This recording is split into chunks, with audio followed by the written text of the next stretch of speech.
Kız. Adarхан катар менен 6 кызды болуп, 7-чиси Зайыбынын боюна бүткөндө, аң улап аттанып чыгып кетет. Арадан ай өтүп, ай күнү жетип калганда жакалай келип, чатырын тиктирип каарып өтүп калат. Эртеси хан өргөсүнүн капшытына керме тартылып, 7-чи кыздуу болдуң деп кабар айтуудан айыккан 40 жигити ар бири бирден жылкы жетелеп кермеге байлашат.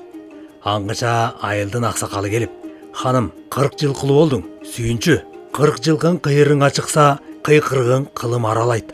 Айдын көлүңө айланып ак куулар сүзүп, ажарынан асманда айда үмүтүн үзүп, өргөөңдүн булуң бурчу күлүп турат. Атың жетпеген жерге катың жетет деген ушул ханым. Аска тоолоруңда атаңдын күчү барда, аккан сууларыңда апаңдын сүтү барда, ааламды жыйып той кылыңыз ханым дегенде Адархан камчысын таянып ыргып турган экен. Учурда дагы айрым мырзаларыбыз кызды болушканда 40 жылкылуу болдум деп сүйүнчүлөп жүрүшөт. Кызды үйдүн кымызы таттуу, кызды үйдүн кыйгагы кызыл, кыз бой тартса, бүлөнү ой тартат. Кызды үйдүн балдары камдуу, кыздын кылыгы кым-капка оролуу.